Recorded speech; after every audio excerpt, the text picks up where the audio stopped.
Welcome back, guys, to another episode of Real Estate Served on the Rocks. We are coming to you live from our new kind of secret hangout clubhouse. Undisclosed location. It's very undisclosed, but very secret. Cool. Yeah, very this place cool. is crazy cool. I wish you could see the rest of it. Maybe we'll give you a video tour down the road, but pretty cool spot. As you can tell, there's quite a few bottles of bourbon behind us, so sort of on brand. Very, very on brand. But guys, we just want to tell you how much we appreciate all the love and support we've received. It's been amazing how fast this has taken off and how many people from across the country that has even reached out to us to tell us they've been checking it out. And today's topic is been highly requested. Would you agree, guys? Yeah, I think it's, real estate's complicated. Being a buyer is complicated, whether you've done it 1 time or 5 times, and things are always changing. Regulations are changing. So that would be a cool topic to go into, especially based on what we've talked about over the last couple episodes. And it's the meats and bones, right? Yep. It's the real estate topic. Agency, real estate. We still have the players, but what is real estate? Yeah, we're here to define the process of the pieces on the chessboard. Yep. And hopefully give you guys some insight as to how the process works. And it's awesome because it kind of lines up with kind of how our team operates. So we've put together a process over the course of the years that we find makes the ability to buy a house seem less stressful. Mm-hmm. Yep. It answers all the questions ahead of time. And we cannot wait to dive into it. Yeah, So it's transparency, right? The education of the consumer. Yeah. Yep. And it's crazy because That's we get calls from people who are, I bought my 4th house and I wish someone would just slow it down and explain to it because I forget what it takes. Oh, yeah. Because it is a nightmare sometimes. It can be if you don't have the right plan. Yep, So absolutely. Before we get into that, though, I'd like to first, number one, like if you still like what you're listening to and you really enjoy what we're saying, please like and review us on whatever platform you're listening to. Yep. We're available on basically everything: Apple, Spotify, YouTube, Google. If you hate what you're listening to, also tell us. Let us Just know. don't review us. Just tell us. Don't review us. You can give us 0 stars. Just tell us, okay? Maybe a text message. We give our phone numbers out at the end of every episode so you guys can contact us. But yeah, we'd love to hear it. And then a little update on the bourbon review stuff. So we've gotten a lot of questions around like, hey, how do I keep a track of what's going on? So we're in the process of coming up with a cool little board, which you can actually see behind us at all times, what bourbon rates and where. A la Top Gear. If you guys have been familiar with that show and the Stig, we're gonna rate them. We're gonna put Oscar in a helmet and he gets to like just try. There's actually right behind him. Yeah. Look at that. I think that gold one would be that copper, perfect, dude. The color ones. The other one looks like an assassin, but I'll take the black one. But how do you drink the bourbon through the helmet? You just straw. Yeah. I don't care. I'll it's make it work. Yeah, bourbon Oscar. bong. Oscar will make a old fashioned anything and drink anything out of a straw. Yeah. Give me a straw. I'm done. Also, just turn the helmet upside down, make the old fashioned the helmet, and just kind of like Das Boot. Done. Das Boot. Das Helmet. I love it. So, Jameson, go ahead and kick us off with our bourbon. Of the week. Let's do it, guys. Well, again, welcome to. I'll pour if you want to talk about it a bit. Yeah, absolutely. Episode 5, Real Estate Served on the Rocks. Again, like JC said, if you guys are watching at home, follow along, hit that subscribe button. We have episodes come out every Friday. YouTube should be coming out the following Wednesday or Thursday. So feel free to like and subscribe and let us know what you guys think. While JC's pouring this bourbon, what we're tasting today is a Mckenna 10-year.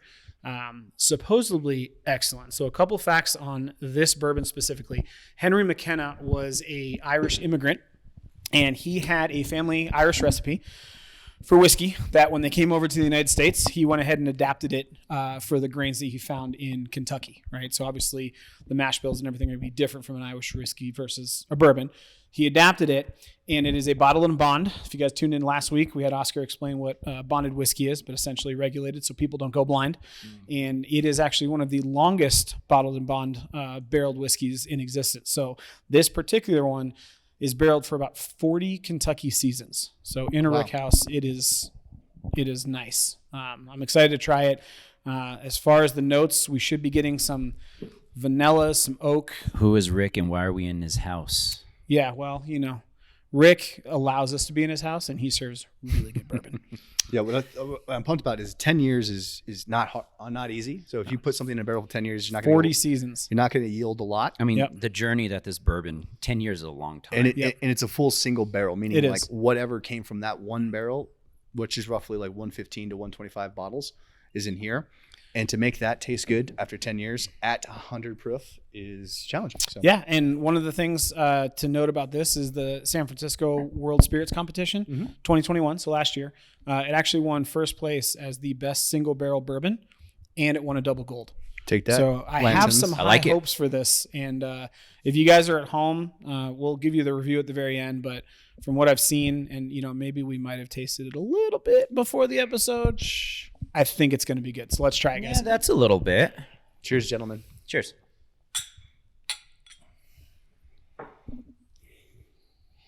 Ooh, the notes definitely come out. Yeah, I get vanilla-y. the vanilla and the caramel notes for sure. Ooh. That's smooth.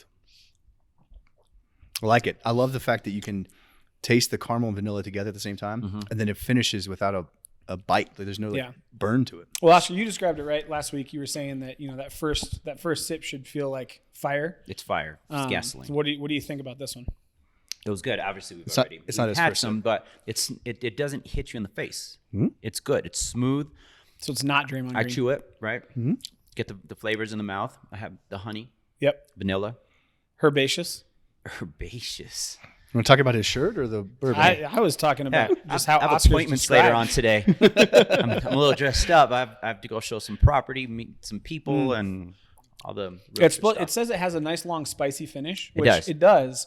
Well, but I and- don't and think it's not overpowering. the spice kind of lingers. In the herb sense, it lingers, but not in a bad way. Not like pepper, right? It's just there. It's More a little spicy. cinnamon. Yeah, more cinnamony. Yep. Yeah, it just stays on the palate. This is fantastic. I love it. It is. Yeah. It's a good drinker. We're No, gonna sip on this throughout, guys. So if you're at home and you have your own bottle, by all means. If you're driving and listening to this, maybe don't do that. Just No. word not of warning. Drink and drive. Not good. Yes. But And we'll pulling sip on over it. and drinking and then drive. It's not. Yeah, that doesn't it's not count either. good. Just We wait till you get home. Definitely Wait till you don't get offer home. the offer So yeah, the we'll AA sip. report.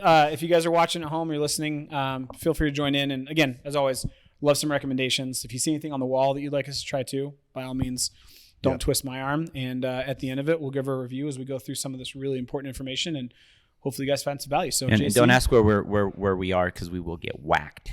This is a secret location. I was blindfolded on the way in here. Yeah, they had Yeah. a hood over our heads and everything. Oscar kept. I'm his playing that sunglasses on. narco theme. The next one, guys, just so you know. It's the narco theme today. No, I love it. So then, as we get into the topic here, so it's actually one of my favorite things to go over. So you'll find a link to what we put together, a one pager of a buyer's guide. And also we'll give a link to Oscar's a bit more extensive deep dive into this on the podcast link as well as our YouTube link. But really what we want to do is do one high level overview, which is today. We're going to walk you through the process from start to finish, what it looks like to buy a home, the costs, what to expect, who you're going to talk to, and the time it should take. And then we're going to actually have a series of 4 other podcasts after this where we're going to interview and have guests that are experts in their field. So we'll have a lender come through. We'll have an inspector come through. We'll have a title rep come through and an appraiser come through. Yeah, and I think it's important because we have, a lot of times as a buyer, and I've had this feedback, I'm sure you guys have as well. It's such a whirlwind of things that happen as you go through the process. And our goal is, from a real estate standpoint, we want to give you guys what to expect. And then we want to bring in some very, very intelligent people to explain, because so much happens in the background that you guys might not be aware about. And we want to make sure that as you're going through, you're not blindly signing documents or going, I don't know what a title insurance policy is, or what is an appraiser and why do they hate me? We want to get through all of that. So that's the goal over the next 4 episodes. We'll give you the high level and bring some really, really good people in to go in depth. And if you guys got questions before those episodes, submit them and we'll make sure that we get them on so we can get them answered. Right. A quick overview. It's going to be whatever the time length that we have, but we could go into depth into every single of the subjects that we're going to go into. And, hopefully, like Jameson said, it'll reduce or eliminate any of the questions or unknowns that you may have, and also give you some information on how or what to ask. I mean, ideally, if you use us as realtors, we'll take care of everything. But if you do have your own realtor or lender, appraiser, inspector, anybody you come in contact with, what to ask, what to look for, as well as to your own personal questions. And guys, if you're not hearing from us every day, doesn't mean we're not working. We're working in the background, see what the meats and bones of what's going on in the real estate transaction while you're at home. Hopefully just enjoying the fun part, looking at the houses and liking the houses. I love it. And a lot of what we're drawing from when we created this process is either our own personal experience when we bought our first house, Yep, or fails as we got into the business. Like what did we mess up on? How did we not know what was happening? And how do we not know how to give the information to the people at the right time? So that's really where this was put together. So really, like when we start to break it down, when we first meet with a buyer, we want to sit down and discuss the process from start to finish, so there's no surprises. And in our industry, the pace of the market can change week to week, month to month. So it seems hour to hour sometimes. Blink it's of the crazy. eye. Yeah. So what we've decided is we like to go slow in the beginning so that we can go fast at the end. What I mean by that is we want to make sure, like if we're touring houses and then inevitably at 7:30 on a Saturday, you're going to fall in love with the home. You want us to write an offer, but for us, we want to make sure you understand what you're signing. And so if we do all this stuff in the beginning, it should feel like nothing, right? If we do our job right at the end of this process, it should feel like painless. It should be smooth. It should be painless. And you're like, About oh as gosh, smooth as Mckenna 10. almost about as smooth as that. I would agree pretty with that. good. Yeah. Well, and I think we talked about it, JC, a couple episodes ago when we were talking about the statistic of buyer's remorse, Yes. right? And I think Well, remember what that number was? oh my God, it was so sad. Like, was it 75%? 77%. 77%, right? Over the last 2 years. And obviously part of that was market driven. Mm-hmm. But the other part was if you don't go into the transaction fully transparent with expectations set, you can get caught in traps that make it not a great experience that then affect the home ownership piece after the fact. And I think that's another driver of this is we've, and I'll speak to, again, representing Metro 52 home team, Jameson Amaros, JC Ortega, Oscar Ibarra over here, all of us fantastic professionals, we think anyway, right? In our own helping minds. our clients. But we have not had a ton of people say, you know what, I really regret purchasing with you guys. And I think it's because we have this process in place and it is predictable and it's consistent every single time we go with a client. And it's not anything about tooting our own horns, but we understand expectations. And you guys out there, if you're buying a home, my God, I mean, look at Zillow. How many Redfin alerts do you get? Like, it can be extremely overwhelming. So. It's been daunting, and having those conversations up front not only sets the expectations, but it sets the course of what the transaction is going to be like. Yeah, exactly. Yeah. Having even if they're ugly conversations, because have them up front. Mm-hmm. That way, moving forward, it's not a surprise later down on the road. Right. Agreed. Love it. So please refer to our one pager because I think it's going to make a lot more sense if you visualize what we're looking at. And typically when we sit down with you, we're going to bring you a folder, and that folder is going to contain our buyer's process, which is a one pager, a calendar, so we can sort of organize how we're going to attack the next couple of months based on your situation, whether you're renting or moving in from out of state, whatever, and then a copy of all the contracts that we'll talk about. Right. So the first one you get into when you start shopping for a house is you got to typically find a realtor you feel comfortable working with. Yes. Would you guys agree? Agreed. 100%. Absolutely. Back in the day, we used to say someone that you could ride in a car with. Typically, people follow me. They don't ride in my car anymore. I think that's a little bit. Well, especially wearing that outfit. I don't know. Hey, outfit's awesome. Get in the car. My glasses. There's fluorescent lightings. I came in. These are my prescriptions. No, Let's get that off the board. All He's right? a realtor. No. He's herbaceous. Yeah. I'm herbaceous. Through the word of the day. Actually, I would follow you. I would be in the car with you all day long. I would. Follow Absolutely, grab somebody that you can have a good conversation with, you can be open with, that you trust. I mean, there's a lot of stereotypical crap with real estate agents. A lot of it's true. Find someone that's very knowledgeable, and it's going to make it a little fun, at least, because it is a very stressful process if it's not done right. You know what's so quick side note, Oscar, on that? And again, COVID messed it up, right? Like everybody's in their own separate cars and whatever. I enjoy driving clients around same. because it's funny with if you're in between showings and there's downtime and maybe it's a 10 to 15 minute drive in between, that's such a good opportunity for you guys to ask us questions about the neighborhood or things that are really, really fresh in your mind. Because a lot of times as we're going through showings, right, you see all these different houses, you may forget some things. If we hop in the car and we're hanging out and talking, to me, it makes it that much easier and you guys can get the questions you need out. I love actually touring a specific area and be like, hey, like this is the school your kids would go to. This is the house we looked at. This happened literally on Monday morning. Folks from out of state came in from Louisiana. They wanted to check out the neighborhoods because New Orleans is different than, suburbs of Colorado. They wanted to be able to. They have drive-through liquor stores. They wanted to drive without a bus to school, meaning like take their bikes to school. And I was able to hey, this is where we're going. Then I showed them this is the park where they'll be playing soccer. Yeah, it's cool. This is the breakfast restaurant we're going to go to. So it's that part's really fun. And so ultimately, like Oscar's saying, is you want to find someone you can trust that has the information that you need and can break it down, right? So we can all go to Zillow and see a house. That's not hard. Right. 100%. And I like playing devil's advocate. So on the other side of that coin, if you are following your agent, that gives you the downtime to discuss. If there's a couple, there might be some things that you think that's going to hurt our feelings, or what, that house was horrible. That's crap. What is he doing? Gives you that time to discuss it, and then maybe bring forward, hey, you know what?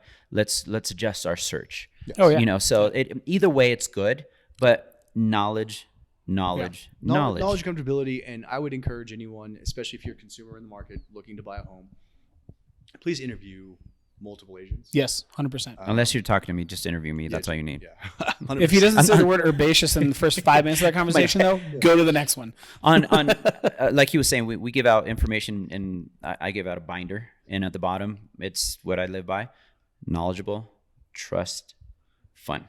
I dig it. That's kind of. I can attest to all three of those. I've been out to Oscar to some Nuggets game. He is knowledgeable. I can trust that he's going to take care of us, and the dude's fun. So I try.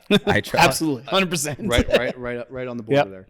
So once, like, just the statistics are kind of crazy. Like 70% of people who work with a buyer's agent work with the first person they talk to. Yep. I would, not to disparage our industry, but the barrier to entry is not very high, and the average realtor does less than 5 deals a year. That's hard to be really good at something if you're only doing it 5 times a year. Yep. And a lot of part-time agents. Yeah, so just interview them, make sure you find out what their process is, and that's sort of like our biggest message to new buyers is, hey, before you jump into something, just figure out what their process is. Make sure they fit your communication style, they fit your thinking style, right? Can they relay the information the way you can understand it best? And do they listen more than they talk? True. That's a big one. 100%. Yep. So there was even a thing on a feed, right, on our Facebook, that an agent of ours, she's a great agent, not of ours, but a friend of ours. I think the consumer had a family member that was showing him property, and she reached out to the agent, or was it you, and said, is there a template to write the offer, because my agent's newer? I saw this on the red flag. I saw this posted. It wasn't me, but I did see this. Someone definitely posted like, hey, my agent, we want to write an offer. They're like a family member, but they, they're new. Can we get a template to make the offer? You should be Usain Bolt in that scenario. Run. And try and break a world record. Agreed. So the biggest thing when you find your agent that you want to work with, and this is where the contracts come in place, there's what's called a buyer's agency agreement. No matter every state that you are in, there's some form of this. And from a buyer's standpoint, sometimes we get a little nervous about signing documents, as you should. You should definitely understand the document you sign before you. And it's not us being overbearing. This is something that needs to be signed prior to us giving you any kind of real estate advice. Do we do it 100% of the time? If I'm in a casual environment, I'm going to give you some advice. Maybe we talk about the transaction. It's a little bit of a gray area. You should have a buyer's agency signed, so it's not us being aggressive. It's us just following the guidelines. Well, first off, before you sign anything, whoever you're talking to has literally no accountability to you. Absolutely. Once you sign an agency agreement, that agent now has a fiduciary responsibility to you. What that means is every decision they make has to be in your best interest at any given moment in time. And real quick, so this is a big distinction that I want to make sure is crystal clear, because there's a lot of, and I'm going to acknowledge it, right? There's a lot of hate towards real estate agents, realtors. We're ambulance chasers. We're right above car salesmen, whatever it is. And shout out to my car salesman friends. Right. Nothing against you. Exactly. You guys are awesome. Rest in peace, Rocky Auto. But it's an important distinction for you guys to understand, because when we say fiduciary duty, it does mean that if are things that we are either doing that are not in your best interest or not doing that would be in your best interest legally, that can be reported and measures can be taken against that agent. It literally right? puts our license at jeopardy. And people don't understand that because they just assume, oh, well, you're here for this, that, and the other. No, if my job is to represent my client as best as I can, it is in the contract written that is what I am supposed to do per the Colorado real estate and NAR, anything that you look at. Make sure you guys understand that, because it's the same level of responsibility as an attorney has to a client. It's very important. Yeah. And I think maybe people are either afraid or they don't think any repercussions are going to happen if they do report something. But make sure that if that's signed, like you guys understand, we are here for you. We don't do anything in our interest whatsoever. And It protects you. Yes. Yeah. And then once you have signed that, we are now working for you. And guys, it's not like you're going to sign your life away. Written notice. That happens later. That happens at closing. Won't worry Right. about it. No. I mean, if it's sign it, it's protecting you. Yeah. If you don't like anything about that agent, written notice, breach of contract, you're done. You're set free. And honestly, to be like, I've never really had too big of a deal with it. Like once we sit down and discuss it, If you do your job right, yeah, you most folks shouldn't, are right? fine with it. And again, like I'm kind of weirdo. Like I honestly think if you want to work with me because you want not because of a piece of paper, you want to work with me because you like me, trust me. I do you the think same. I'm No, gonna do a good job. 100%. I'm the same way. Yeah. So, and then on the flip side, it does protect us a little bit. Yes. So we've had some times where like we'll go show houses for 3, 4, 5, 6 months. And then all of a sudden your brother's cousins, uncles, sisters, nephew got their license Gets their license. and they're like, hey, I can do this. Well, awesome. I just spent 6 months, showing houses and teaching you about everything. You probably know more than they do because you've had 6 months of experience with a tenured agent. They've had 6 weeks of real estate classes on the internet. And they're going to ask you for a template on how to write a And contract. then ask you templates. Yeah. So there is a mutual beneficial Yes. like relationship with that. So that is something that we want to make sure that you understand ahead of time. And so that's why we put it in our packet. Yes. We want you to read that. Have any questions you may come up with, please ask away. Once you decide the agent that you're comfortable working with and the agency agreement is signed, the next major milestone is we want to get you pre-qualified and ready to buy a house. Yep. So we will refer you to any of our multiple partners who are very good at what they do. The reason why we refer you to multiple partners is because number one, like we've had instances where we'll get buyers who come with a pre-approval from a online lender or an out-of-state lender, and it sounds great, but they didn't do all the right processes, and we get you in a contract, and then 2 weeks down the line, you find out the home of your dreams you can't buy because you're not really pre-qualified. Yep. So we want to make sure, again, as your fiduciary, meaning every decision we make has to be in your best interest, is we don't want you to fall in love with the house only to break the dreams of what you wanted to accomplish because the lender that unfortunately got your information just wasn't as good as what we're used to. Right. Yeah. Or And I think skipped a step. Yeah. Yeah. So when we're looking at the lending side of things, Jameson, what are some of the things we're looking at on a real estate standpoint? I mean, from a real estate standpoint, the biggest piece, and we'll get into this with the expert. I think we're going to have our lender on next week, right? Yeah, lender comes in next week, which is exciting. There's a big misconception between pre-qualified and pre-approved, right? They're two very, very different things. And we're looking for a pre-approval, number one, right? Because that means Oscar, what is a pre-approval versus pre-qualification? Pre-approval. You call them up, you give them basic information, and they're like, "Yep, they haven't verified," and they're going to say, "From what you've provided to me, pre-approved." Okay. Right. And some lenders are doing pre-underwriting. So what do Pre-underwritten. we want as an agent before we start showing people homes? We want someone that has been thoroughly looked at. You have given them they're going to ask for your social security number because you're telling a story in the lending side, right? This is my name. This is who I am. This is my credit score. The credit score it's an algorithm that I still don't know how it comes up, but it just says I pay It's basically black magic. It's Fugazi. It's It's Fugazi. a woozy, it's a wazi, it's a No, but what that does, it says, look, I've had it's a history of liabilities in the past and I pay them on time. Yep. Yeah. So I am trustworthy. And then work. It doesn't matter if you're at your job for 2 years, that's the minimum, right? Or 10 years. I have a steady income.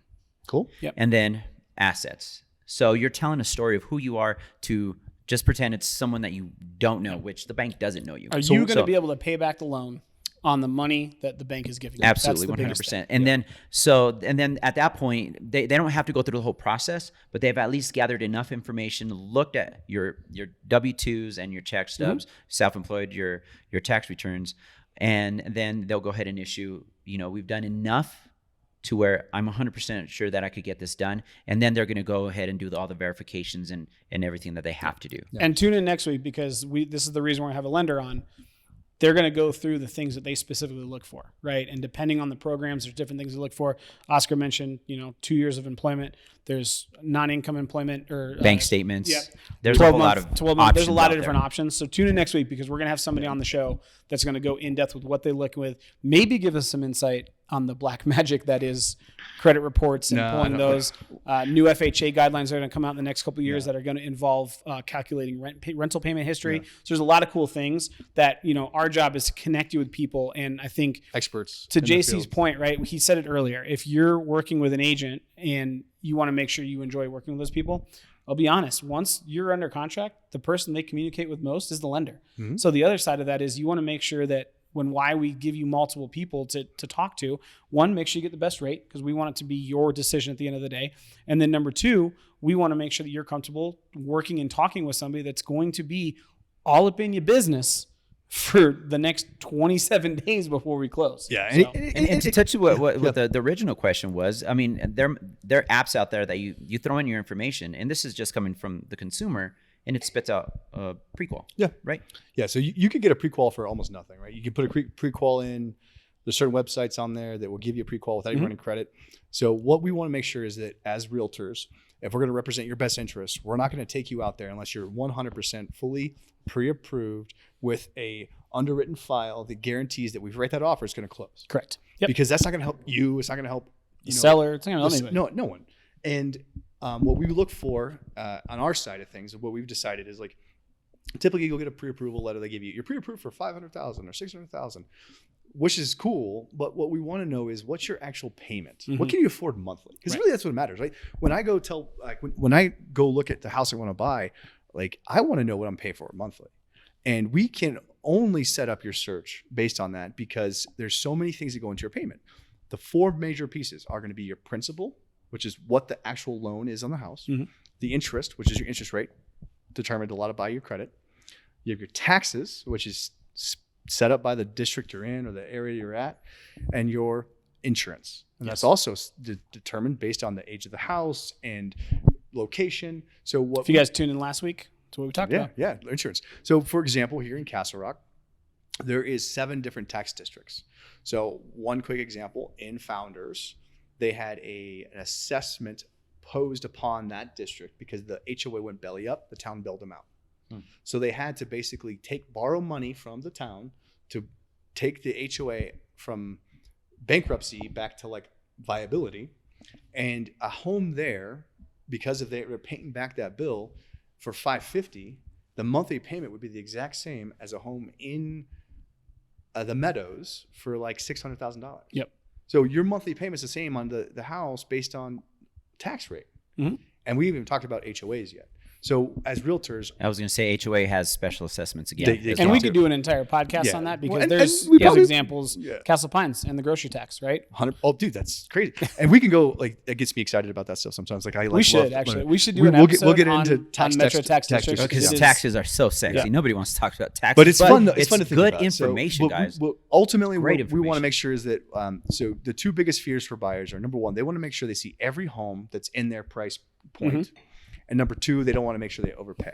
Right. And when we're looking at homes, to segue a little bit towards what will fluctuate, insurance and taxes. Yep. Your principal and interest are going to stay, and your mortgage insurance, which we have to differentiate. What's hazard insurance is the house, and mortgage insurance is for the loan. We'll deep dive into that. And that's a side, but those things will affect your search. Agreed. Because if you're looking at a certain area, you know what the taxes are going to be. But say that you're looking at Highlands Ranch, and Highlands Ranch has Jeffco, Douglas, and Arapahoe, I think. Just Douglas. All right, but there's some areas in there. I think if you cross 470, I think you go into the Littleton area, and that's a different county. You get the taxes are going to be different, and that's gonna change your payment. You might be able to buy more, or you might be able to buy less. And if we just put you a generic search that says like $550,000, that's it, we're going to lose some of the options you have to buy. Yeah. And that's what we want to prevent. We want to make sure we show you every home in your price point. And and I'm glad you brought this up because I've had this. So just to recap, right, real quick. So we want to get the realtor you guys are comfortable with working. We want to get the lender shopped against a couple others, make sure you have the best rate, the person you enjoy working with, the program that best suits you based on what your monthly budget is and what you can afford. And then we go into the search. And the reason I wanted to bring this up is there's a lot of people that will work with real estate agents and they'll say, hey, my budget's XYZ. Mm-hmm. And all of a sudden they're getting shown houses maybe a little bit above, a little bit below, right?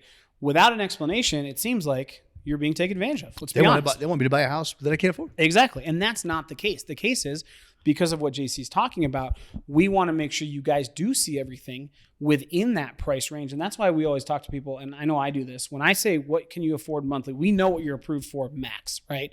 But that max could be, let's say it's $2,800 a month. Yeah. But you're really comfortable at $2,000 a month. Now, I always ask what the range is because I know we'll find some things above that price point, maybe $2,500, that if it hits and marks the right check boxes, and we'll go through that process in a minute, that you guys get to see it. Because the last thing we want is you guys to move into a house and it checks some boxes. Then 3 months later, a Redfin alert pops up and it's your dream house that was $300 more a month that you go, oh man, I wish I would have moved on that house. Why didn't my agent show me that? So just to recap, that is why we're doing it. And JC and Oscar will go into what those search parameters are and the different things we look for. But I wanted to make sure that's very clear to you guys. We're not trying to purposely max out your budget. We want to make sure you don't run into the two fears that JC just said. I'm either paying too much or I'm not seeing enough. And that goes into what your wants and needs are. Love it. Great. Just because they're two separate things. These are the things I cannot live without. These are the things I would like, and these are things that, well, if I could get, that would be awesome. And as Jameson said, if you want all of them, they're probably going to be on the top of the maxed out list. If you could deal with them down here, guys, we'll get you into any home in the price point. But we got to talk about your wants and needs first, what that looks like, what to expect. And hey, if it checks out all the boxes that are very important to you, we're going to bring that up. Yep. I love it. And I think Oscar does a really good job of explaining what that like conversation goes. So I really like to break it down by, so wants, needs, what can you change, what can't you change? What can you live without? So like you can't change the lot. Really can't change the location. Nope. Can If it's on wheels. you change paint color? Yes. Absolutely. Can you change flooring? Heck yeah. So we want to make sure we hit the things that we can control and then set you up for the future. One of the questions we get a lot of times, especially with first-time home buyers, new to the market, they watch too much HGTV and they're like, oh my God. so we're going to do this, we're going to do that. No. So the reality is we live in a very affluent community. Douglas County happens to be the 4th highest income per capita county in the United States. And in between some of the communities we talked about, like Castle Rock, Highlands Ranch, there's this place called Castle Pines, where our office is. And literally every home there is about $1 million. Yep. And I look out there and I'm like, hey. On the low end. Yeah, on the low end, right? It's crazy. But there's not that many. The leader of Remax lives there.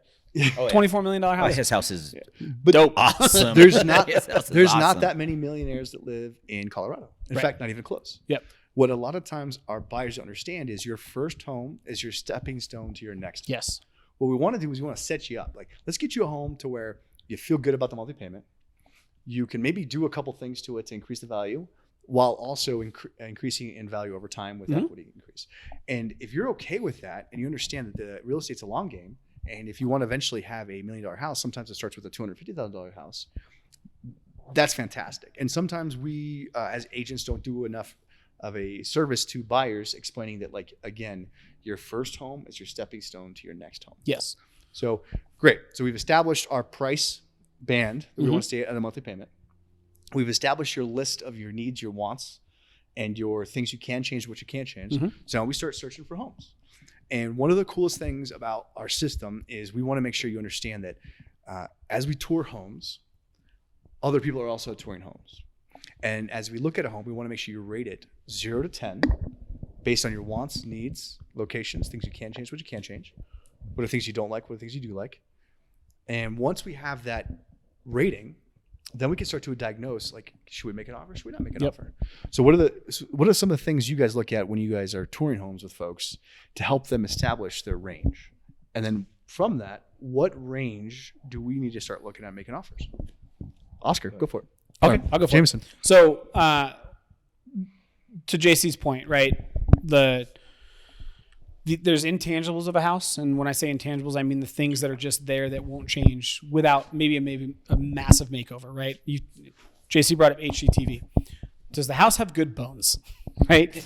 A lot of people will go and be like, I'm going to knock out this wall, and I'm going to knock out that wall, and I'm going to tear this up. Realistically, like, they're pipe dreams for the most part, because a lot of times, especially first-time home buyers, they've never done it before. So they don't Also, understand. it costs money. It's expensive. It's expensive, It's time right? consuming. Nobody wants to live the in money a you construction spend, zone. will you get back Yes, from it? and we'll do another podcast on ROI for something like home improvement renovations Explain and what whatnot. ROI is.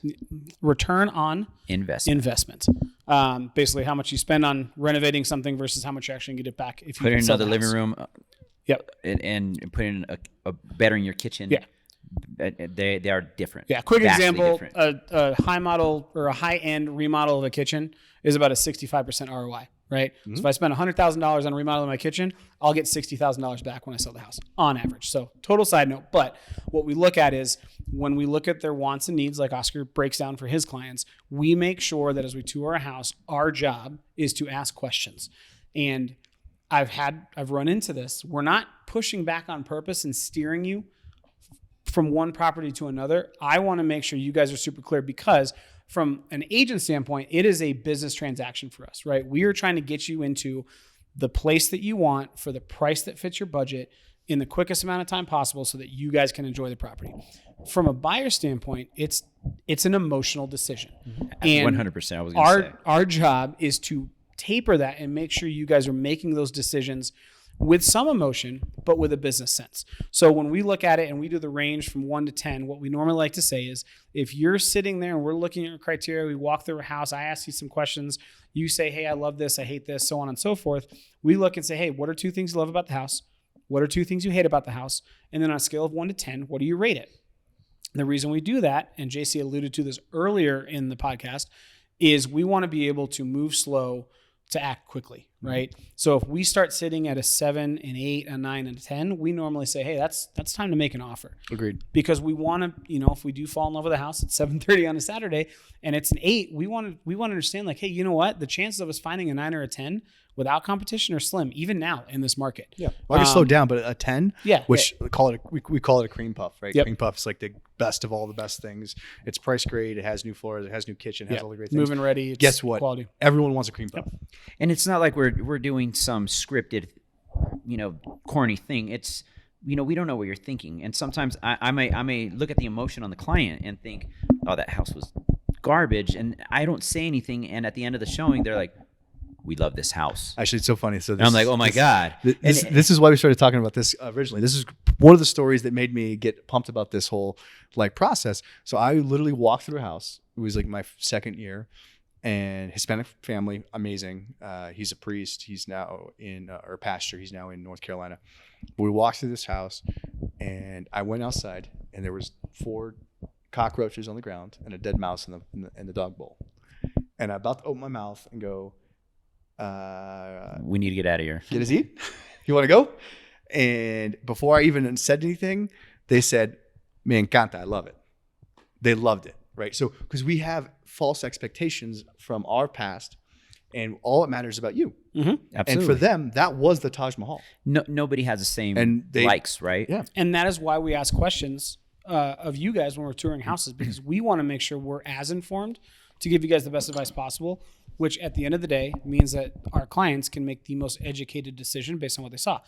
JC's point, like, we see things that you guys don't see because we're looking at it from one perspective. Real estate You guys agent also eyes. see something that we may not see, because this is going to be the place that you guys live in for the next 5, 10, 15, 20, 30 years, right? And my question to them is, what would stop you from making an offer on this home? And And then it's a great question. that's when I get a lot of feedback. Yep, it's great. It's a great question. Well, then we can find out more about what they're looking for. Mhm. criteria-wise. And then we shut up and listen. Absolutely. 100%. 100%. Typically, so once we get to, like James saying, 7 to 10, it's about time making offers. Now, granted, the market is going to dictate how quickly we move and how slow we go. But even right now, 9s and 10s, cream puffs, as we said, are going to go fast. So what we want to make sure is, if that's the house for you, that think about it. If you're thinking about an offer, somebody just sold the house yesterday, we want to make sure we get you the home you want. Great. Found the home you like, ready to make an offer. What's Do you next? guys do this real quick? I got a question for you, Yeah. right? And this is something that I've done, and I've gotten pretty good feedback, so I'm actually curious.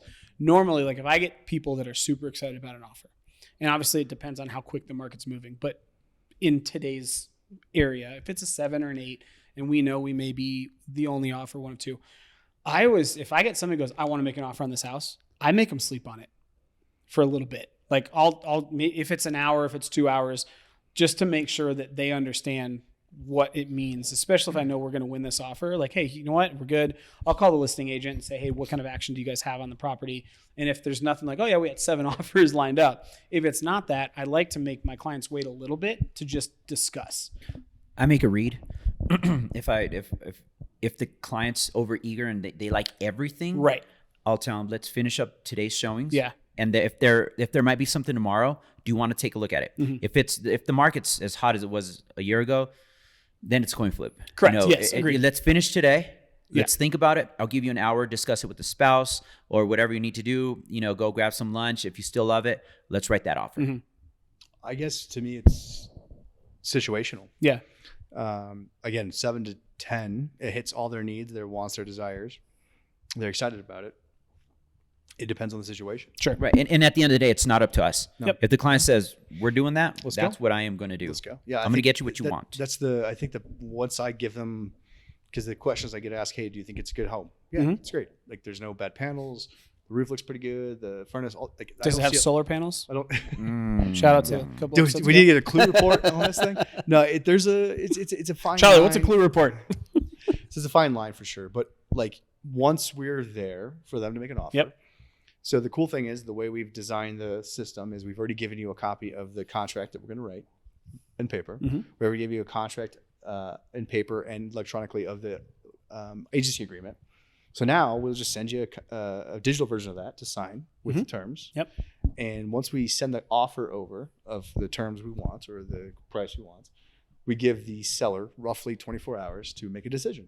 And what's everything that goes over? It's the offer, which dictates what we're offering, dates and deadlines, the meats and bones of what our offer is going to be. Basically, yeah, the purchase price, the lender letter, timeline, the Purchase lender price, letter, we're pre-approved, and any conditions that we want. timelines, and what are the things we want to get out of Yep. the home. lender letter, it tells you you're pre-qualified, or proof of funds if you're paying cash, and earnest money. Earnest money ties it all together. Yeah. Yep. So what Jameson talks about is earnest money. Yeah, so earnest money. So let's say we go under contract, right? And earnest money is essentially it's good faith funds. It means, hey, I am serious about buying this house, and I'm going to see this as a buyer to completion. So it can be applied right to closing costs, so on and so forth. So it's not a sunk cost. It's just a little bit paid up front. So in Colorado, and some states are actually different, which is interesting. I've seen, but in Colorado, it's roughly 1%. So if we're going to offer on a house at $600,000, then the earnest money is going to be around $6,000. The seller dictates what they want, Correct. but it is negotiable. We will know 100% the negotiable. earnest money up front. It is listed in the MLS. What they're It will expecting, show what they would what the like. expectation is. Is it negotiable? Yes, absolutely. We like to say, right? Everything in real estate is negotiable. Negotiable. Earnest money is no different. So earnest money is super important. And here's why. Earnest money is good funds. So good funds realistically means that the money is easily tracked, right? It's got to come from a checking account, a savings account, a 401k, something concrete. And it's important to distinguish what that is because there are some clients, and I'm sure you guys have had the same issue, where we go, hey, congratulations, you're under contract. I need $6,000 for the earnest money like we talked about. And you get this like blank stare. what? White I'm sorry, we need faced $6,000, right? So in Colorado, I wasn't money, paying attention when you talked to me about earnest money. which is why you have a packet and a folder and everything we go through. But if you don't and you didn't remember, take notes. It's like the red flag, right? The commercials. Let's Challenge. challenge Yep, that. exactly. I do scream at spiders, by the way. In Colorado, it's usually 1% of the purchase price, right? So if it's a $600,000 house, you can expect a $6,000 earnest money check to be due within 3 business days of closing, of going under contract. Typically, yes. Right, And, typically. And it is negotiable. Correct. So, for example, a VA loan typically is no money down. Right. So $6,000 is a lot of money for someone who's putting no money down on a loan. So we could obviously negotiate that down to a lower, more reasonable price. Correct. And with the earnest money, it goes to closing costs, right? So it's not a sunk cost. It just, let's say your closing costs at the end of the day, after the closing disclosure is $15,000, you have a $6,000 in earnest money, then at closing, you'll owe $6,000 less because you paid it up front. It's your money. It's It's always your your money. It's always your money. It doesn't go anywhere. It's just a good faith deposit saying, I, as a buyer, am telling you that I have $6,000. Basically, it's skin in the game. It's Yeah. the best way I've always That's the described best way to do right? it. It's skin in the game. Kind of like a deposit. Yeah, For like it's- when you're renting, yeah. when you're going to rent an apartment, they want a deposit. This is like your deposit into the transaction. Yeah, and, Hey. and a quick side note, right? When it was super competitive, we were seeing things such as hard earnest money or double the earnest money, so on and so forth. It just gives you negotiation. It gives you leverage. And then in a slower market, it just means, hey, here's you have my $6,000. It's held in an escrow account, and there's certain checkpoints that we get to that will allow you to get that back. But the reason this is important, and I wanted to clarify, is I have a personal story. And if you talk to enough realtors, you guys probably all have this one. You have the conversation, hey, if we go under contract, this is what the earnest monies do. This is how much it is. Do you have the money? The answer is always yes, right? It's good funds. It's very important to remember that, because what it cannot be is something like, I'm going to go to my bank and get a personal loan for the amount of the earnest money for two reasons. Number one, it's not traceable back to your account. So most lenders will not like it, and most listing agents will not accept it. It'll Number affect two, your loan approval. if you have a personal loan, your debt to income increases, which could potentially make you not qualified to own, or not qualified for the loan on the house. And all of a sudden, Your you monthly go payment 20 changes. days, and your monthly payment changes. Your DTI goes from 43% to 46%. It puts you over limit, and now your dream home is again fugazi. It's fairy dust. DTI means debt to income Debt to ratio. income. So that is why I want to make sure, right? If at the end of the day, if you are looking to start to purchase a home, yes, earnest money is negotiable, but you have to make sure that if you're looking at price points of $450, $550, somewhere on there, that you have $4,000 to $6,000 in your account somewhere, checking, savings, 401k, whatever it is, available to give to the title company 3 days after you go under And it contract. could be personal check, money order, cashier's check. Wire. You do cat, it's traceable. Yep. It's traceable. Yeah, something- And if you do cash, it may not be traceable, which there's ways around that, but you want it. Says the guy dressed as a narco. What are you doing right now? you want It can't want be a kilo of something. So okay? it's- Just you so want we're aware. you want to make sure the story is clear to the underwriter. The underwriter does not know you, has never seen you. They She's seen a want- file. She wants to be able to trace everything you They have. want proof that you have the money. Yeah.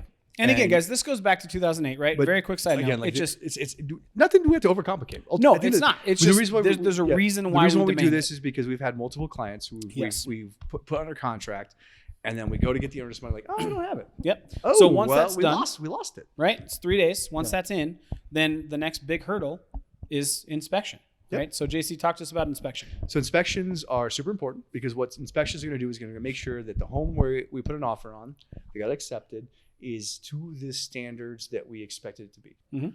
Behind the walls, in the plumbing, in the electrical, things we cannot see, we want to make sure there's no material defects to the home that can cause adverse safety or health issues Or cost issues. or very big cost Yep. issues.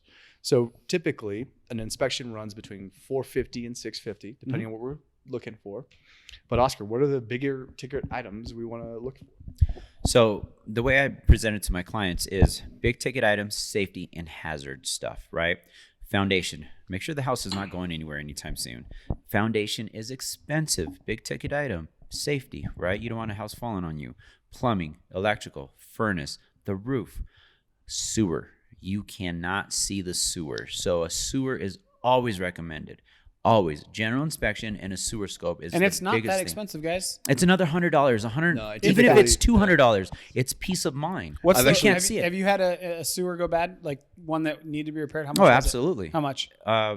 If it's at the tap, Yep.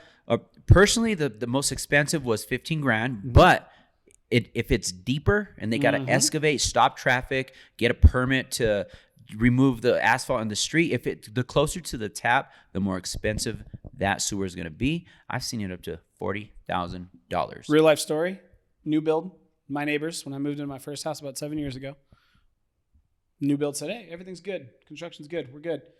About 8 months later, JC and I live in the same neighborhood too, so he knows about this. But, it was a I $35,000 live in the same neighborhood. sewer. Well, no, our first neighborhood. Oh, This yeah, guy. I don't know. $35,000 repair on a sewer line that almost took 4 months Yeah, they had to rip up the whole driveway. They had because to they rip didn't up inspect it. And new build, right? You think nothing's wrong with it, but guys, say brand new house. What does the HOA make you do within a few months? Landscape. Landscaping. They put heavy machinery on there. It all of a sudden it has a valley, or it just compacts the soil. The sewer goes south. So definitely do a sewer And scope. depending on the type of house, there's gonna be different type of And I've had inspections. old 1900s houses, early 1900s, there's- super clean. Yeah, and, clean. and the cool thing is we have an awesome inspector we work with. Chris is amazing, and he's Oh. going to be here in like 2 Mr. weeks. Walters? Yeah. Shout Yeah, out Lionheart yeah. Inspections. Yeah, We use so- them for everything. So he'll be here in about 2 weeks. We're going to go through all this with him, Yeah. and he'll walk you through the things he sees and how he like reports it. Maybe some fun horror stories. Yeah. Oh, Uh, I'm sure Yeah, there's sure, it's tons. crazy as well. Yeah. But Well- the biggest thing here is your home that you're buying is contingent upon you guys coming to an agreement on inspection items. Mhm. Biggest thing, habitability, right? Yep. That's so what we're looking for. we're looking for, again, major health and safety issues, bigger ticket items. We're not looking for paint. We're not looking for carpet. We can address those, We can. but it's not what we're looking for the inspection, right? No. We should have addressed those in our initial offer. Correct. And Radon. so let's say we go through. Yeah, radon's a big one in Always Colorado a good one. specifically. We'll Yep. have a whole. And that's a whole great. nother topic. But let's say we get to Hold us accountable to the radon. the Yes. end of the inspection. We're like, you know what? I really like the house. I still want to buy the house, but we want these items addressed. Great. So what we're going to do is we're going to send a form over to our sellers and be like, yo, we really want this house, but we want you to address item A, item B, item C, item D. Mhm. And What's that and form it's called? it's called an inspection objection. Looks like- We are objecting to these things in the house, and it's not. This is what we want you to do. This is what is not up to par to our buyer. Correct. Agreed. This is not functioning. This is not functioning. So we allow them to give us what's called a resolution, inspection Which resolution. is a negotiation upon the items we want. And the sellers really have 4 options when it comes to that. They're going to be like, okay, cool. We agree these things need to be addressed. Mhm. So we'll do it for you before closing. Fantastic. Awesome. Best case scenario. Number 2, yes, we agree, but we're not going to do it for you. We're going to give you a credit at closing that you can do it yourself. Mhm. Number 3, they can say, yes, we agree. We will lower the price of the home to address the items. Number 4, they're going to be saying, hey, we don't think that's a big enough deal, and so we're not going to do anything. Yep. And there could be a combination, right? Yeah. They could say, look, you know what?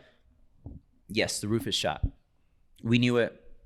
We got an insurance claim on it. We'll get that done. We'll get the furnace done, but we're not going to do A, B, and C, right? Mhm. And there could be a combination of a few of those. We'll give you a credit. We'll fix these, but that's basically, like JC said, that's the Those are seller the- will give us. It's a negotiation on how we want to handle it. Correct. What we found for most situations, the best solution is typically the credit. Mhm. Because what we've learned is who's going to fix the home better. Right. The person coming in or the person leaving.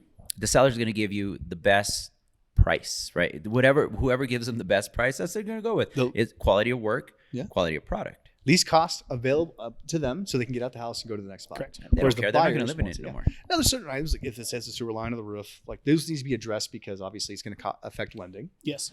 And as we get into the inspection side of things with Chris, we'll go more in depth on like land and Yeah, we'll give you guys some ideas around Sewer what and- needs to be expected. Like septic tank is a septic big tank, issue. wells. Roof certifications, which we touched on a little bit last week. We'll talk about foundations, different things like that you guys can go in depth. So, Even topography of the land. yeah, but I mean, at the end of the day, right? During a real estate transaction, there's a couple points of negotiation. The first one's obviously the price for the offer. Mhm. The second one is the inspection, Mhm. and the third one is assuming we get through, like, let's say we get through the inspection items. Yep. Because let's say the seller's like, you know what, we can't come to terms. Cool. We can terminate the contract. Mhm. We Get your can earnest money back. Get our earnest money back from title. And only thing we're out is the cost of the inspection. Assuming we move forward, we're good with everything going on. And that's not a bad thing because if you I'd rather you spend $600 than be stuck with the house that you're going to hate me that Yep. you bought. Like 75% of the other people out there. Couldn't agree more. So then now we're good to go. We move on to the next little phase. And we're going to be very brief on this because it's so in depth and it doesn't really make a lot of sense. But we're going to get what's called a title commitment from the title company we're using that tells if there's any encumbrances or any like liens on the home that we're not aware of that could potentially affect your ownership of the home long term. Yeah. So basically, just as a quick aside, the easiest way to explain this for an example standpoint is the title commitment is saying if you take over the house and you purchase it and the title transfers to you, nobody's going to come after you for any payments, right? That's really the biggest Or ownership of the easiest land. one, or ownership of the land. So Right. If the there's example mechanic liens or not. Yeah, my example would be if the previous owner paid a contractor to finish a basement and then didn't actually complete the payments, that contractor could then put what's called a mechanic's lien onto the house, which when the title transfers, that means now that the new owner if it wasn't paid off previously and there's no title commitment or there's no title insurance, that new owner is now on the hook for whatever that amount is because it's already done. So we'll go into that. We're going to have a title rep come in and explain kind of the ins and outs, because that is, to me, one of the most behind the scenes processes that a lot of people don't understand. And most skipped over one. Most people don't even read or look at their title commitment. The title commitment is like 16 pages. It has tons of stuff. It has judgments on the property. Yep. It has liens or leases. Back Bromley child- Park back- has back tons child of support. leases with Coors that they have mineral rights. They don't only do that. They also present all the legal documents. They provide a notary, and they also record everything with the county. You're talking about the title companies. Title company. Correct. Yes. Yeah. So And- it's a fugazi to me and to most buyers, honestly, And most what agents, a title yeah. company does. And it's a very important part of the process. So we're going to have somebody come on in a couple weeks and explain that. But basically, we just want to make sure somebody dressed like Oscar doesn't come after you for some money that you didn't know you owed, right? Yeah. Just saying. Yeah. Agreed. Because Agreed. we know people. No, we So he- it's yeah, and absolutely. and the vast majority of the time, title commitment's clean. There's not a lot going on. So, we'll move on to the next phase, Yep. which is the appraisal. Oscar, do you want to walk us through a little bit of why the appraisal is so important and what they're looking for? The bank's only going to lend you what the house is worth. Okay, what does that mean? So if the house is worth $500,000, Mhm. you offered $550. Mm-hmm. The bank says, I'm only going to give you $500,000. You got to come up with the rest of the money. Yep. So the appraisal consists of apples to apples. They're going to look for a house that's very similar to the one you're buying, what it's sold for. They go 90 days back. Typically, in this market, it's a little different. And they're going to say, okay, the house either appraised or it doesn't. If it appraised for more than what we're under contract for, guess what? We look like rock stars. We're not Okay. going to tell the seller. Got We it. just tell them, hey, it appraised. Got your Let's move deal. on. Let's At go. value, no issue. If it doesn't, then we make that phone call and say, hey, Mr. Seller's agent, guess what? The house is $40,000 below what you listed it at. We need to talk. Yep. What are those options, Jameson? Well, and that goes back to those 3 negotiation periods, right? So we had the price initially, what we offer, that's negotiable. From an inspection objection resolution, that's negotiable. The third part is the appraisal. So if the appraisal comes in and it's lower, and we go back to the seller, we have a couple of different options. Hey, you know what? We offered at $600. The house is worth $540. There's a couple options. Our clients, if we're on the buyer side, can come up with the $60,000 and meet whatever the agreed upon purchase price was, and we move forward. We're good to go. Which that happened a lot the Which last 3 happens, years, yep, right? yep. And Because they appraisal- want if you- the house. Yeah, if you've bought a house, you know what an appraisal gap is. That's going away now over these last couple months. The second option is we negotiate the price down, right? And that could entail all the way down to the appraised value, halfway down. That's part of the negotiation. The third part is if we can't negotiate a price down to where the actual appraisal is, if it comes in under, then we can walk away based on the appraisal deadline, and you guys get to keep that earnest money.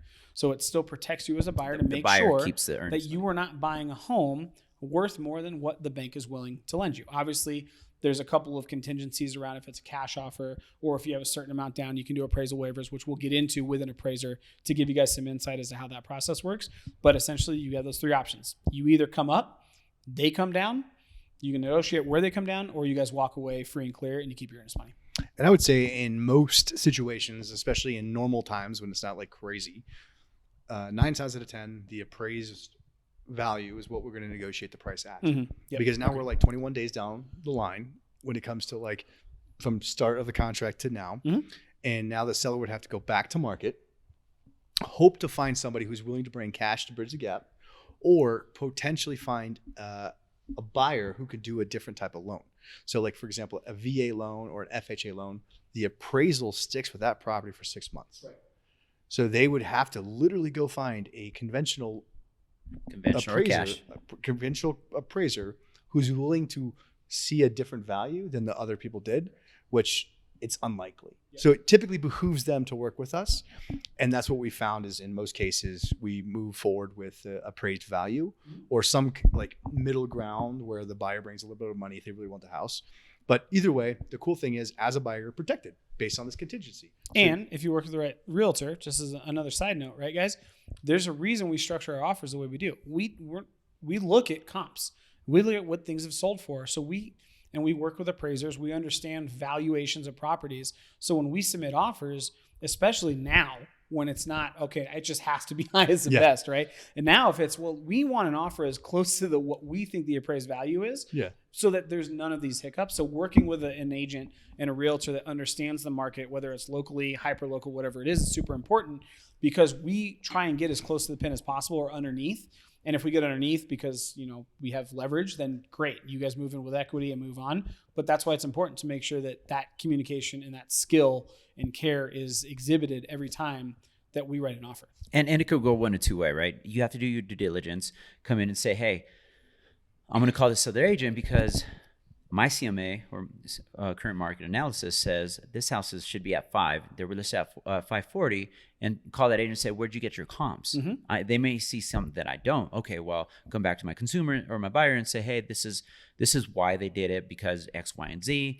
Let's submit at that, but also know that you're also going to have to get an appraisal. If it doesn't appraise, we renegotiate. Yep. So, and let's say it appraises and we negotiate. We're good. We move forward. What's the next fun step? The best part, actually. It is the best part. It can't. Well, for a real estate agent, it's usually the best part because really that's the biggest hurdle. The yeah. last big hurdle we have to clear. Yeah, we sweat for 21 to 25 days on appraisals. However, from the buyer's standpoint, this is where it can get a little bit annoying for you guys. Yeah. So typically, you know, how we write our contracts about 21 days, sometimes sooner, sometimes a little later. But from now till closing, this is when the lender's going to harass you for your first, second, third, fourth born child. All up in your business. They're going to want to ask for the bank statement again. Why'd you spend $50 on Del Taco? Why'd you go buy this? Why'd you go buy that? What we want to make sure as a buyer that is you're not paying for large ticket items in and out of your account. So don't accept a lot of money. Don't go furniture shopping. Don't do go- not do don't that. go buy a Not yet. car. Don't do it. Don't put anything on credit. Don't open credit. Don't close credit. Don't quit your job. Don't change your job. Don't deposit a ton. Don't withdraw a ton. And then if you get stressed out because the lender's asking you for the bank statement for the 17th time or why are you paying Apple and Amazon this much money? Call us. We're going to take you out to get a bourbon, beer, or wine, We'll tequila, talk about it. whatever it may be. Whatever you guys want. Side note. Yeah. Cheers. Cheers. Because this is the last step. This is the last part, and it's really annoying. But the reason why they do this is because in 2008, when the crash happened, they were not verifying anything. And they want to make sure that if you're going to buy this house, you can afford this house, you can live in this house for as long as you can possibly. And we want to make sure, right? The biggest part of that is you guys are buying a house, which is an asset, which we want to appreciate. So we don't want to put people in a position to buy a house and they have to foreclose because they can't actually afford it. Then home values go down and we end up in that same thing. The whole goal is from a financial and wealth standpoint, the easiest way to create wealth passively is to own a home. And that's why we make sure if you do that go you guys into understand that. hardships, hard times, I am a short sale specialist, shameless plug, and a foreclosure specialist. But what I tell my clients is, I went on a side note.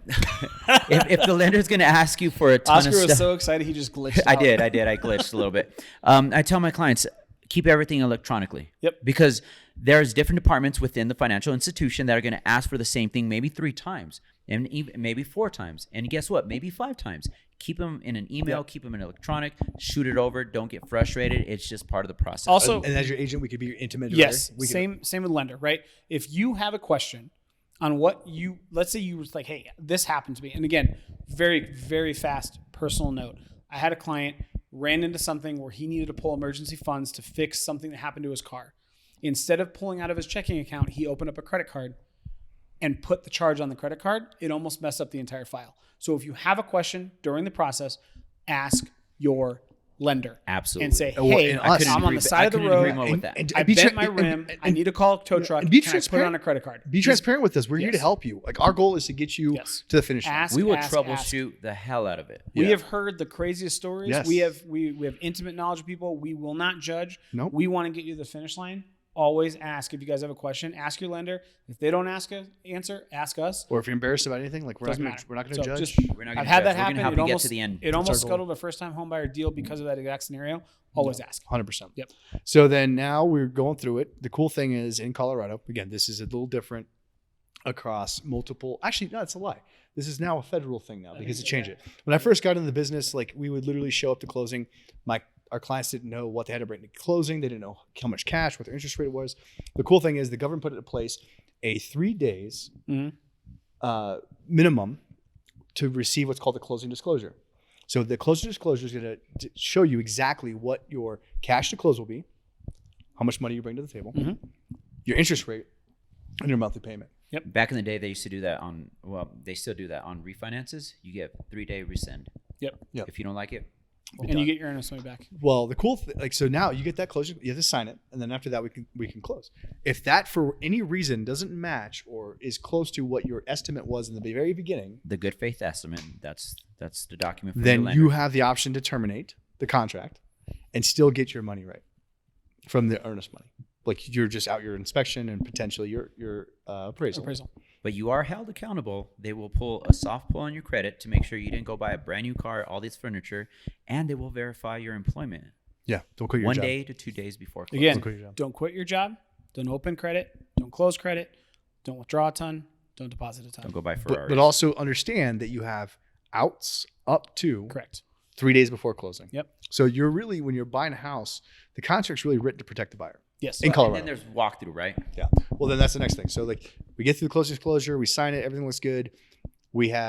Typically we do it the day before or the day of closing, where we will walk through the home to make sure, number one, it's in the same condition we once first saw it in. Yep. So like you pulled a rug, there wasn't like a dog piss stain. They didn't pull all the cabinets out of the kitchen. Yeah. Or They the changed. fridge that they said. I mean, I had a divorce situation where wife was in the house, husband was not in the house. He went to get his stuff. His stuff entailed the washer, the dryer, and the fridge, although the contracts dictated that they were supposed to keep it. So basically, it makes sure that all the things we thought we were buying in the beginning, as well as the condition of the home, is still the same. Yep. And if there were any items that we were looking at during the inspection period were addressed or fixed. Yep. So for example, if they said, "Hey, we're gonna, fix this piece of the foundation," right? Which Colorado's got some foundation issues. Is it fixed? Yes or no? Bentonite. Bentonite. So once we walk through the house, everything looks great. Everything's good. We can move forward. If they're not correct or not addressed, then we step in, make sure we get that situated. Mm-hmm. We move We to handle closing. the biz. We handle the biz. The cool thing in Colorado, and this is different across the country, but we are a close at the table state. Mm-hmm. What that means is we'll show up to closing at title. Mm-hmm. It takes typically about an hour on a loan. This got a good title rep. It's like 30 minutes. Could be Depends yeah. on the loan. Could be 30 VA's a little bit Depending, more. if you have both parties there, it's going Yep. to take about an hour. If you have one party there, half hour. If you have just a seller, 15 minutes. Yep. Yeah. So then at that point, you sign all the documents. They're going to sign 100 times ish. And On the buy side, yeah. on the buy side. And once that's signed, sent over to the lender for approved and funding, you will literally fund, meaning the money will be sent from the lender to the seller. To the title company. They distribute all funds. Yeah, lender to the title, to whomever needs to get paid. Can I give a pro tip on that? Mm-hmm. So if your realtor closes on a Friday, They'll do it. 1, don't do it. 2, if you do, Or the last day of the month. do it Yeah. early in the morning, because what people don't understand is the World Bank closes at 3. Yes. And any In sort Colorado, of funds 5 o'clock in on the East Colorado, Coast, yeah. in Colorado, Mountain Standard Time. Mountain Standard Time closes at 3. The funds have to go Wires. through the World Bank. So what that means is if you close at 2:30 and the funds don't go in Colorado Mountain Time till 4 p.m. on a Friday, and you are not fully funded, the seller can tell you that you cannot take possession until Monday, Or until you because get the money, they didn't yeah. get the funds. So just pro tip, if you guys are scheduling closing and you're looking at your days and deadlines, don't do it at the end of the month. Also, please take days off. Don't do it in the afternoon. Yeah. It's an important asset, It right? is. Yep. Take some time off. Like sometimes Closing not an sometimes. escrow is what you're talking Yeah. about. Your funds are not going to come Yeah. in until Monday, and guess what? Now you have a whole weekend that you have Well, to wait. even crazier is sometimes. Well, imagine if you schedule movers. Yeah. Assuming that you're going to close on time, and the seller goes, "Well, I haven't got my funds yet."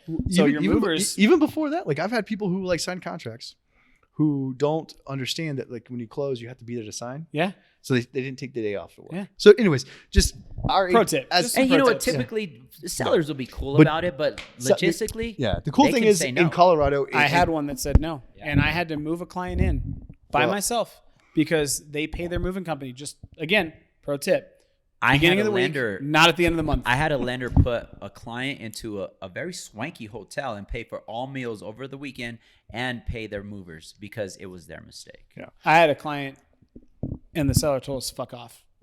And that's the worst case scenario. They Saying- get screwed. The cool thing about Colorado is we're a close the table state. Yep. So we will show up to closing. It takes about an hour on as long as we do our jobs the right way and set you up for the proper expectations and plan accordingly. We'll sign, we record, meaning the county will dictate that the property has changed hands. Yep. And fund, Warranty meaning deed. money has gone over, and you can take the keys that day. Done. And that's one of the main reasons we came out of the recession quicker. Yes. Immediate info. We will move quickly. and And the great alternative thing is escrow states. the great thing is once we close, typically 30 to 35 days. About a week later, we can have a barbecue at your house. I'll bring the bourbon. I'll bring myself. Yeah. And And an appetite. while again we threw a lot of information at you in a very like truncated time period, I think that the cool thing with our process is nothing should be a surprise. Correct. So as we go through it, at every step you should be like, oh my gosh, you told me this, oh my gosh, you told me that. And what we found is most people at the end of this think, oh my gosh, you said it was hard, but this is really easy. And if it feels easy, then we did our job right. Yep. Absolutely. I tell my clients, if you hear from me every day after we go under contract, there's something wrong. Yep. If you hear from me I typically give updates on Tuesday. Know that I'm working for you in the background, but you are open to call me at any time. Yep.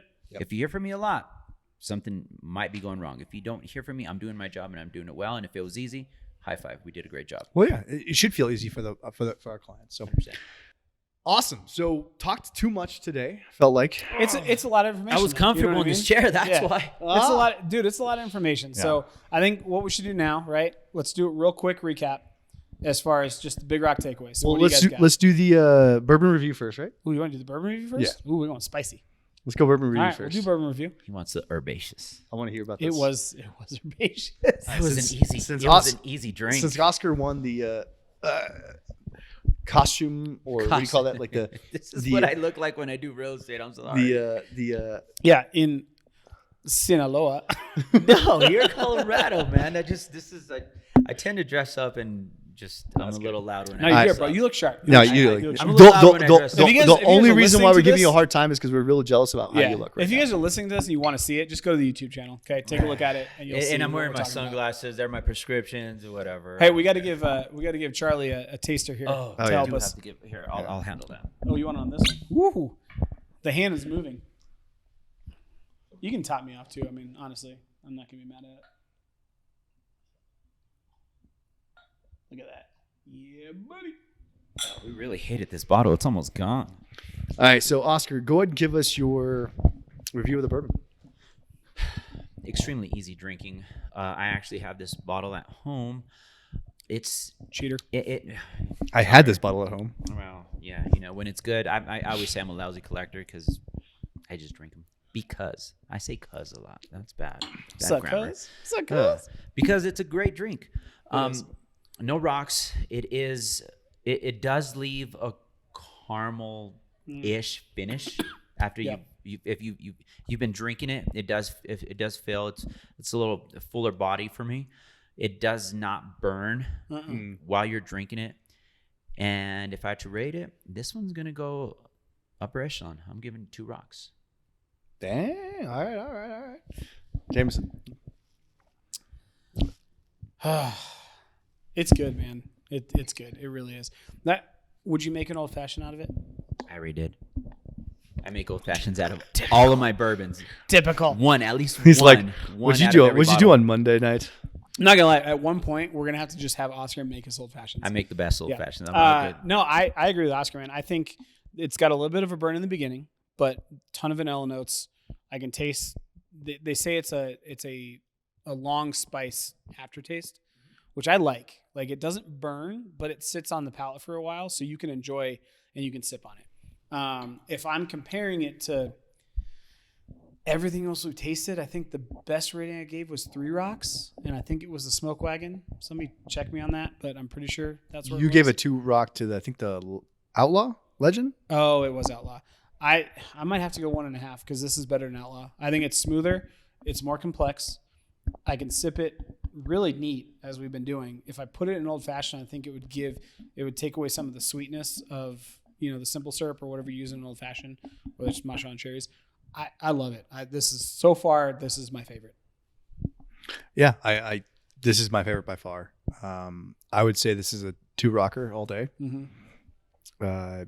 There's a lot of other single barrels that get a lot more publicity, i.e. Blanton's. Yep. I would take this over a Blanton's. I think the Irish influence I tasted a little bit spicier. You know what I mean? Like The aftertaste and the and the palate definitely hits. But again, like a Blanton's is a very much lower. I wouldn't say much. It's lower proof. yeah.